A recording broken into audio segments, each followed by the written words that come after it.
Hello.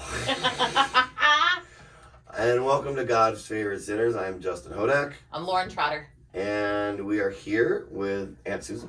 Yep. Yes, we are. How's your week? Oh, you know, it's been a week. It's a transition week for me. Everything's in flux. So I'm like leaving my job. I did go out on a high note though. I brought in one last client that was just like a breath of fresh air. And it's interesting because like everything like is working out exactly the way it's supposed to, even though I may not think so, right? Like my anxiety levels are high as I go into the unknown, but you know, just when I think like I'm down in the dumps or whatever my head tells me, like I'll get a phone call, hey, I got this, or hey, I got that, and just like, you know, and like we can do this and we can do that, so I know everything's gonna be okay. You know, it's just not on my time as usual, right? Because I'm very, come on, let's do it now, right?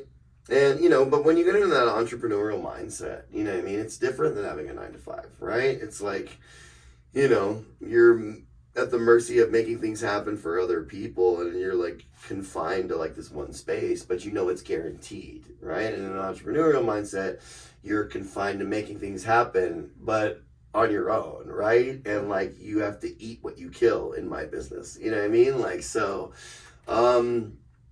I mean, other than that, though, you know, I've called, like, you know, people that I respect, and I've been on the phone with them, and they're just, like, amazed at how good of a place I'm in, you know? Like, I was speaking with a mutual friend of ours that, you know, the T-shirt guy, and he's just like, dude, he's like, you sound great, you know? Like, every decision you've made has not been impulsive. Right? You're going to do things with intention. He goes, even though it's uncomfortable for you, you're letting go and you're letting God, you know, and just, you know, I heard that from him. I heard that from a couple other mutual friends of ours, you know what I mean? And just, you know, the one man party, Stretch, right? Mm-hmm. We don't use names on this podcast. I think Lauren knows what I'm talking about. We have to use code names, you know, Delta, Alpha, Bravo. Anyway, so, it was funny because when I called them and I told them, let me bounce something off you. And like, you know, it's something that I need to do. And they're just like, it sounds like a really good idea, like the way you're handling it. And I'm like, and for them to say that, because usually, oh, hey, I got an idea. They're like, oh, fuck, here we go, right? Buckle up. That is what we usually do. Yeah, that's usually what they do. You stupid motherfucker, right? Just like, are you stupid? Like, what are you trying to accomplish? But like, even like with the things like I'm talking to you about, like I was bouncing it off them, and it's like, hey, as long as you go in, shoot from the hip, you have no expectation, and you need to do that for you, and just to get it off your chest, so you feel more comfortable. Then there's nothing wrong with that, you know? So, you know, that's been, you know me, I was on the phone, like you were the third person I came to with that today, right? So, you know, and when the whole group, because it takes a village to run this idiot, right? It really does. Pretty much. Yeah, it takes a village to run this idiot. But like, and usually like what I'm used to doing, right, is going to like 3 or 4 people and bouncing them an idea. They tell me it's a horrible idea, and then I do it anyways, right? And then it ends up exactly how everybody, well, I can't believe that it happened like that. You know what I mean? Well, we told you. But like for the first time, like this was like, I think the first time in forever. In forever. Well, you know, if that's what you feel like you need to do, you know, you go into it with no expectation. It doesn't sound like a bad plan. I was all. You're all shocked. I was waiting for some form of resistance, right? Well, because for me, like, God has to speak through other people. Clint Eastwood has to speak through other people, right? So, because, you know, I have a hard time, like, listening, right? Because the head's so loud, because the head's talking, right? But there's no time for listening when the head is talking, right? So, you know, I have to actually, hey, let me use the group, right? Or, you know, like, for lack of a better term, you know, and just, like, let me bounce this off my friends, because maybe God will speak through them. And that's super important, because that is where we get a lot of our information. And I know that like my greatest ideas, I usually check with someone else, so I can just have a second checks and balance. And what you were saying about being an entrepreneur, it's interesting, because I was thinking about it, and I've had that same kind of thing, right? Like this is the first time I've owned my own businesses for years now. But like it started out with me having one with a partner, and then like I started my own, but it was still like very like, you know, structured single type job, which my first company that I had by myself gave me the flexibility of the hours I worked and stuff like that. But this is the first time where I'm really like doing the whole entrepreneur thing. Like I have lots of things going. You know, I'm the founder of the nonprofit. I still have my bookkeeping company. I'm writing a book. I'm doing this podcast. You know, like I'm all over the place. Right. And it's super freeing to like have this time that isn't dictated by anyone, right? Like it's my own stuff to pick and choose. And it's interesting. So my week was all about the lesson of making mistakes. Right. I made a bunch of mistakes. I'm moving too fast. I had some stuff happen. And you know, it's interesting, when I used to make mistakes, it would be like it was time to kill myself. Like I wanted to jump off a building. You know, I immediately would go into fix-it mode. Like, how am I going to fix this? How am I going to hide it? How am I going to manipulate it? How am I going to save it? You know, it was like da-da-da, and you go into like panic mode and survival instincts kick in. And it's like, how do I fix this and how do I manage it? And it's so funny that that's not where I'm at anymore. You know what I mean? I make a mistake and I'm like, sorry. All right, well, you own up. Own up. And there's nothing I can do to take it back. Do you know what I mean? Like, it's done. Like, it's like one of those, like, I apologize, I own it, you know, and it's always interesting because I always end up with, like, certain people who are like, well, why? And explain it and like, want to get angry. And I'm like, I don't know. You know what I mean? Like, sometimes it's as simple as, like, I really genuinely don't know. Like, I don't know what happened. You know what I mean? Like, I screwed up, though, you know, and I apologize, and here's what I can do to fix it. And it was funny because I was talking to one of my girlfriends about it, and it's so interesting the way that it's evolved, and it really is because by faith more than anything, right?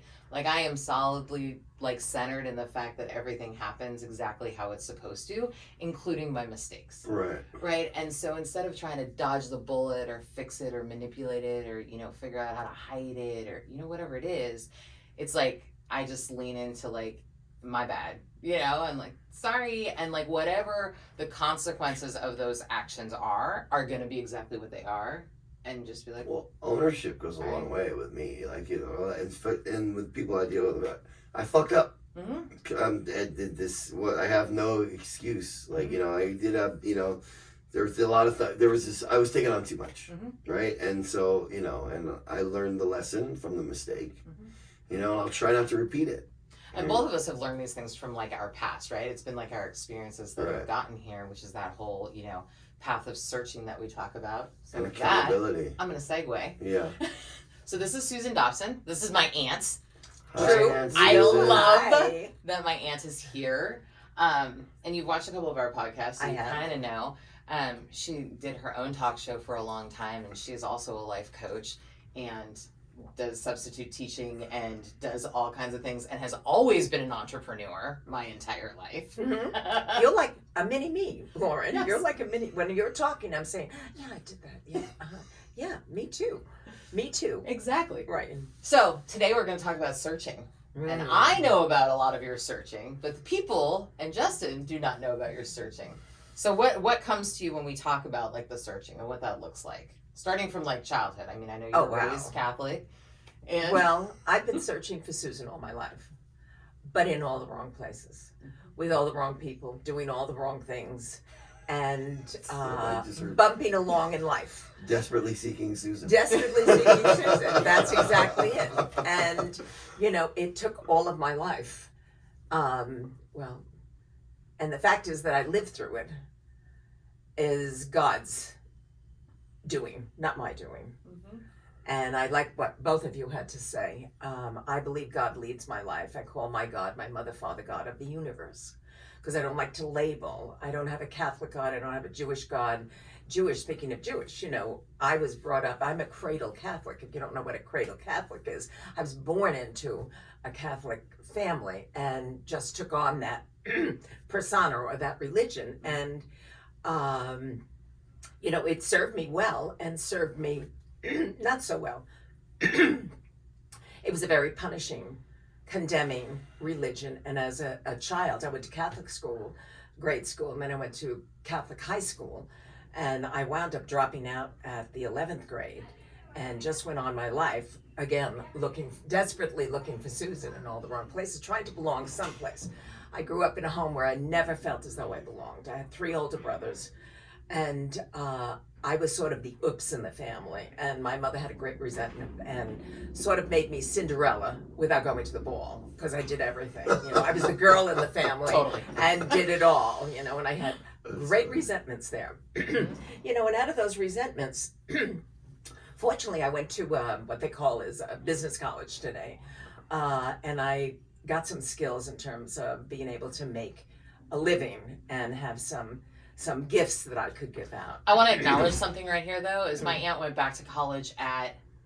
Oh, I was, let's see, probably 43. So, yeah, 45. she went back to school at 43. My youngest cousin at the time, she has 3 kids, and my youngest cousin at the time, I think was in junior high or high school? Junior high school. And junior high, and I remember they would study at the same time at the table, and it was something always super impressive, though, to like watch you go through that whole process. It was amazing. And you're talking about the Catholic God, and it's interesting because people know that I'm a Christian, but I don't believe in religiosity whatsoever. Like, I don't believe in the check boxes and what I'm supposed to do or any of that, and I don't have that punishing God.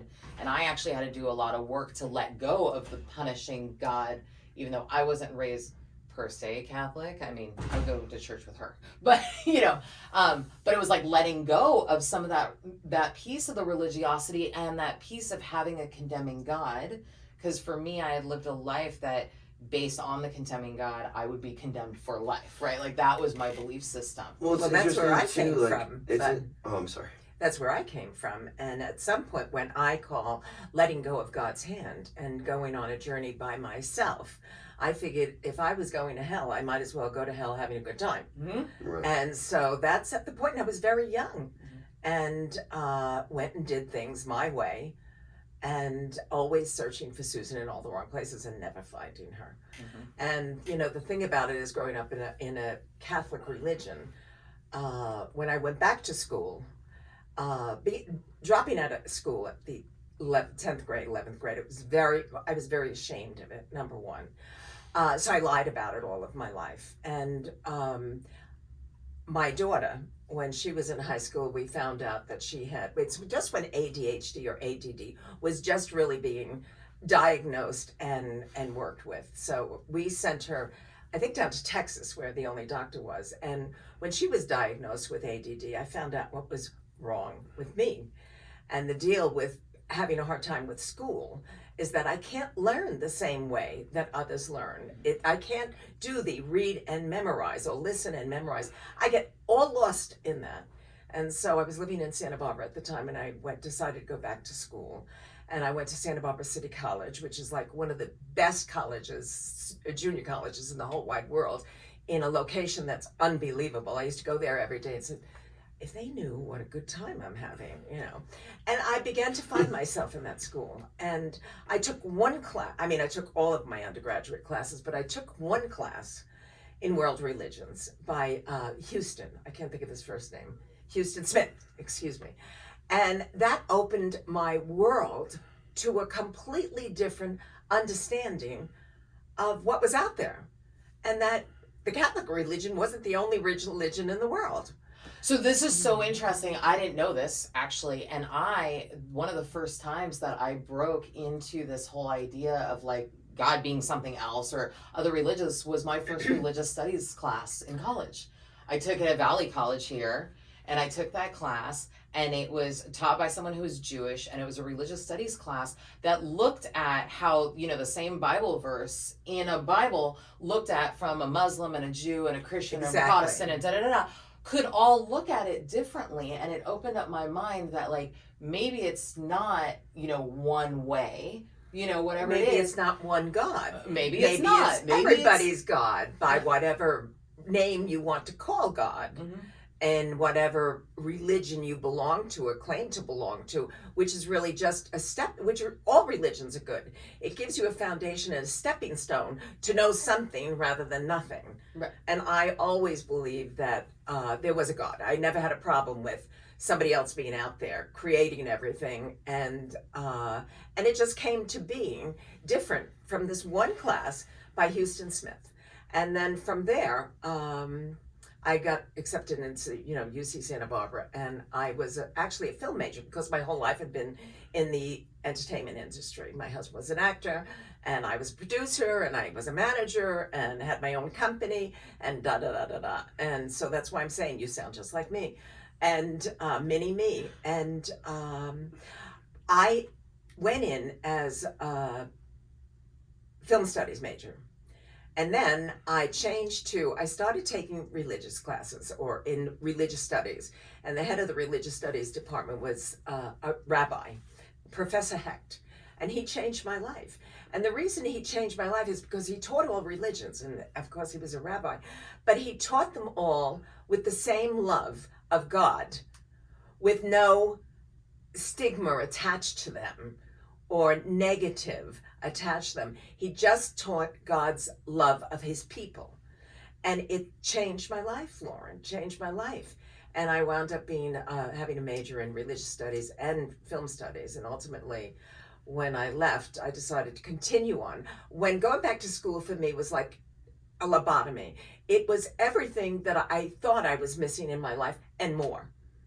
Absolutely more. And so if anybody's out there and you're thinking about going back to school, go. It was the best time of my life and brought me to really where I am today. And you're right about my children. My son Patrick, as you know, was a baseball player. And he was in high school at the time. And I went to all the kids' games. Sean was in football. Patrick was in baseball. And Patrick swore that every time he hit a home run, and I never saw it because I was studying and had my head down. And she was there, just studying. I took my books with me everywhere. I was a mother, I was a wife.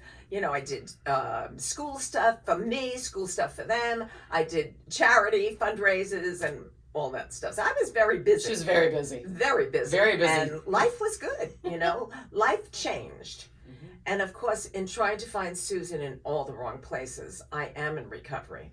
And I do go to a 12-step program. And that's a major part in my life because in trying to find Susan to fill this void that was inside of me, I used everything. I used alcohol and drugs and men and shopping and traveling and running away and doing whatever you could to change me until I found out I had it all backwards. That was trying to change me from the outside. It's interesting when you reach the top of the mountain and you find nothing's changed and you've accomplished all that you've accomplished, my own business, my own cars, my own house, my own money, my own jobs, and it was still empty and nothing filled it. And until I got to a 12-step program and found out really what my problem is, which was me.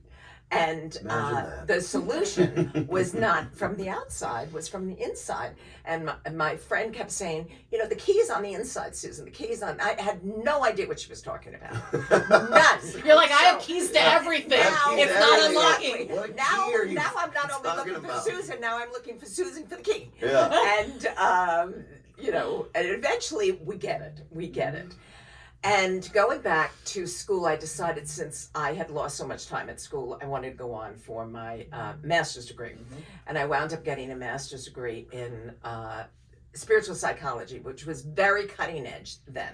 Nobody knew what spiritual psychology was. I don't know what spiritual psychology is. Well, it's psychology, Yeah. But it's really the understanding of the God that is within you. Okay. Runs it all, as we know. So, and for me, I needed a spiritual lobotomy to go to spiritual psychology. But I talk about this all the time, right? Is that I believe there's a piece of God living in our gut, right? And Always. the spiritual experience is differentiating that. We are born with the idea of God, by whatever name whatever name you want to call God. It's there. We know right from wrong right away, and we may manifest it in the different way. And by the way, I don't like to call names. I don't like to label things. I don't like to label something really good. I don't like to label something really bad. I don't like to call myself names like jerk and stupid and all of those negativity, because what I put out there is what comes back. And I'm a big believer in that too, is what we speak becomes our truth. Of course, it's the energy we put out, we get back. And so, I'm not saying that I'm perfect, but I've certainly gotten a lot better. And I do correct myself when I find myself speaking negative, so to speak. And I do try to correct that so that my mind is, I usually say it's seemingly good and seemingly bad, because there's no bad, as you said, Lauren. What is in this moment only right now. And if I let go of all the other stuff that in my mind, as you were talking about, I have a very busy mind and always have been. And before I went into a 12-step program, I had 24 people talking to me and telling me what to do in my brain. And today it's just me and God, which, thank you, God, is what I gotta say. And I've developed a relationship with God. I'm no longer practicing any religion. And of course, the big surprise in my life was finding out I was Jewish. Yes. Now, I'm brought up my whole life as a Catholic. Excuse me? And Yeah, it was a little interesting for our whole family. the That whole threw us for the- family found out. Guess what? So Well, she went got really into like doing genealogy and doing all that stuff, Right. and she actually went back to Ireland, which is where we're from, and Right. like wanted to go back to our roots and and found out we were Jewish. She came back and was like, by the way, Well, we're actually, the Jew wasn't from Ireland. The Jew was from my mother on the German side. And which I haven't done. I still have to go back to my genealogy. It was so wonderful going to Ireland and walking in the footsteps of the greats of my great grandparents and great grandparents, and I had a history all the back. And then I started doing my mother. And on my mother's side, and the interesting part, if you are Jewish on your mother's side, you're Jewish back You're to Jewish. Jerusalem. You know why that is, right? Well, because Well, I'm gonna tell you a funny you know story. who your mother is. You never know My who your father grandfather is. said that. Like, I thought he was gonna hit me with this Jewish mysticism. You know why that is, right? He's like, because you always know who your mother is. It's such a cynical right. Jew thing. Because Wow. who knows who the father Ooh, is, right? could have been You could have me. been me, exactly. But your mother, like, you come from your dude. I was like, it's a nice way of calling my mama a hooker. Well, so I found out my great grandmother was Jewish, Orthodox, and didn't speak English, and what a shocker! And the biggest shocker was that my mother went to her deathbed without bothering to tell us that we were Jewish on Who her side. knows that? Pardon Do you me? think she knew Oh, that? sure. You do? I I'm have sure no if question if the about it. grandmother was an Orthodox, Yeah. I mean, kids like to rebel. This is like, She had to know. With our upbringing, that's And really it's fascinating. interesting. Really? My grandmother, on her mother, Mhm. this is my great grandmother. Remember, Yeah. that was Jewish. My grandmother on the side of her side Yeah. was very Catholic German. So my understanding, after having gone to school, I was very familiar with the Jewish religion. As a matter of fact, I loved the Jewish religion. And when I was at in university, in religious studies, I pretty much studied all of the different religions. And one of the religions that I really fell in love with was the Jewish religion. Mm-hmm. And I understand that. And it really confused me Can I ask a about question? the origins of Catholicism and what I believed in terms of what happened here? Yeah. How did it come to be? Can I ask a question? Yeah. Why did you fall in love more with the Jewish religion than the other religions? Well, I studied all of them. Okay. There's like many different types of the Orthodox, and then there's Hasidic, and There's a bunch. there's a bunch. Delhi. And... But I love the love of God, number one. Okay. And again, I had this professor who, I was totally enamored with, and how he spoke. And he had rabbis from the different sects come in and teach us what they do. And what did I love about it? I loved the sacredness of it. I actually preferred the orthodoxy, and which was, very clear. It's honoring God in the physicality of our life. So in the Bible, right, so the Jewish customs come from the Old Testament, and then Right. the Christian customs come from the New Testament, right? So when you go from, the New Testament's all the Jesus coverage pieces, right? But the Jesus beginning, coverage, I like Jesus that. coverage. Jesus came in the New Testament. Right. But the old Make it sound like belief a bunch of systems- reporters that covers Right? of Jesus. But Yeah. the Jewish people hold all the original customs, Right. And so it's like I always say they're like the OG Christians, right? Because their practices all come from that very original direct from God, and a lot of those practices in the Bible are still carried to this day, which I've always found super fascinating also.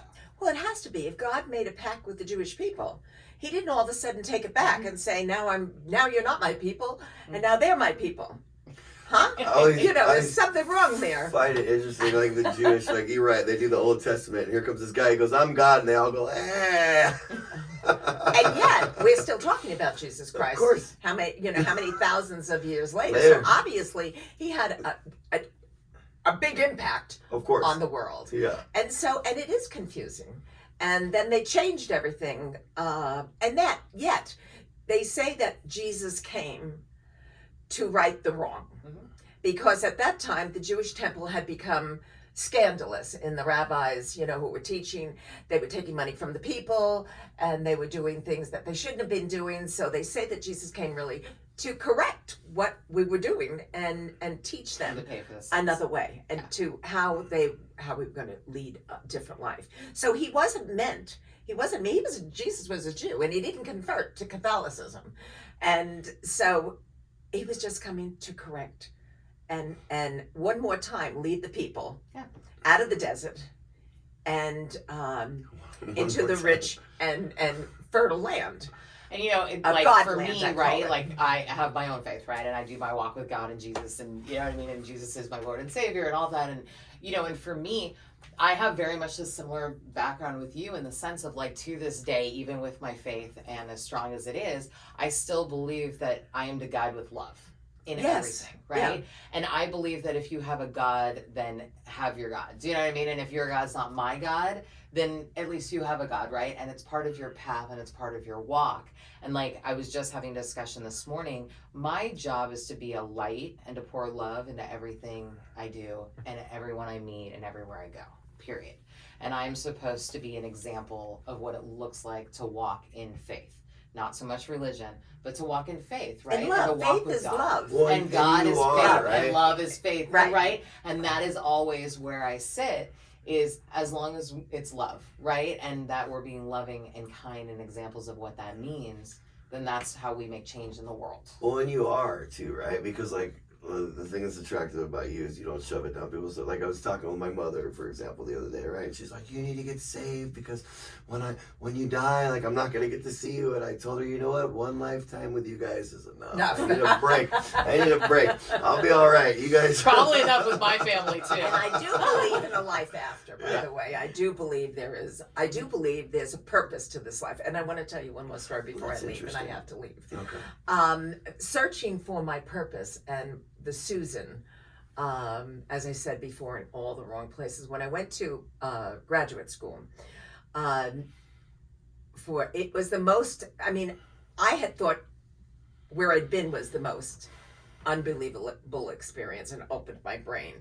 And when I went to this school that was unheard of, the University of Santa Monica, and they were teaching this spiritual psychology that nobody had ever heard of, I learned something different there. And I learned about love, and I learned about dialoguing, and I learned about meditation. And we would go into a meditation. There were 300 of us in the class, and we would go into a guided meditation. And I tell you, Lauren, you couldn't hear a pin. Nobody coughed, nobody sneezed. You couldn't hear anything. Everybody was 300 people. Dead silence, except for Mary, who was leading the meditation. One of my profound meditations was going up a mountain and, seeing the trees and the squirrels and whatever was there, and going above and the clouds and seeing a blue sky, and going further and seeing somebody over there that I knew, and going further and finding what it looked like a temple. And it was a very old building, and the doors were open, and there were many steps to it. And of course, being the curious person that I am, I wanted to go in and see what this is about. And when I walked in, it was something I can't even explain today, because it was something I have never seen, I didn't know about. But in my explanation, everything was dim. And there was nobody there. And there were many rooms. And of course, I wanted to explore the many rooms. And as I went around and I loved the smell, it smelled like the earth. And this dim, dark place. And I loved being there. And so, of course, I wanted to know more about it. And as I turned into a room, the room, when I opened, I guess, the door, the whole room was gold. And there was a film, a screen, and one row of seats, of theater seats. And I got scared, and I went out. And a voice said to me, "Do not be afraid." And I went back into the meditation, and just what I was afraid of, that my life would flash in front of me, my life flashed in front of me. My whole life flashed in front of me. And a voice said to me, because that's what I had been afraid of, and a voice said to me, clearly, "If you had not been to all the places that I needed you to be, and to do all the things that I needed you to be and do, you wouldn't be able to do my work." Clear as you and I are talking to one another, and the experience of that, and then there was more, of course. The experience of coming out of that was one, I didn't want to come out, I wanted to stay. Because there was just a manifestation of love and peace that was indescribable. But what was describable when I left, how that changed my inner being, was for the first time in my life, I knew who I was. And then not only that, I knew what my purpose was. I was purposeful. I was doing God's work, really doing God's work. In every moment. In every moment. And I felt I had wisdom. Now, I never thought I was a wise person in my life because of all the unwise places I had been and done and what have you. But I came out with 3 of those, very strong, and I have found my life to be all of those things. I mean, when I was doing the radio show, and it was live on radio and it was interactive, and I went into another dimension when I was on the radio show, and most of the time I didn't even know the information, where it came from, that I was putting out there, because it wasn't my information. There's no way I could know this information. And it was a wonderful experience. And, that was just God leading me to do what I needed to do, because who knew about doing a radio show? Some guy, that I knew from whatever said, "Have you ever been on the radio?" And I said, "What are you talking about?" He said, "Well, a friend of mine has a radio show down in Palm Springs or whatever." And he said, "Why don't you come down and be a guest?" And of course I said, "Oh, okay, I'll do that." And, they put a microphone in my hand, and it went through, the magic, the electricity went through me. And of course you couldn't stop me talking. And I went on to have a career in broadcasting that was extraordinary. And it's interesting you say that, because that's very much what I talk about all the time, right? My life right now is very much in purpose with God. Like, everything is not of me. I have no idea what I'm doing most of the time. And I do find that when you're in alignment with that source, whatever it is, you do get clarity on And you exactly. go on the path. Yeah, and it And serves there's a some purpose. boulders and stuff in the way of the path, but they're easily removed too. Well, Just if we're walk. present in the moment all the time and know fervently that God is the leader of the clan here, we're always in the right place at the right time doing God's work. And that's an extraordinary, but you know what? In order to see it and get it, you have to be present. So otherwise you miss it. And the way to be serene in the midst of the storm is to have some kind of God consciousness. Like, that's what I believe. Absolutely. And our serenity is a direct result of how much control we think we have. And so when we let go of the idea that we're in control and trust in the fact that something else is in control, it alleviates that from being on us. And with that, I think we got it. So, thank you for joining us on God's Favorite Sinners. We'll see you next time. Bye! Short and quick, and wow, thank you very much. Love you, Lauren.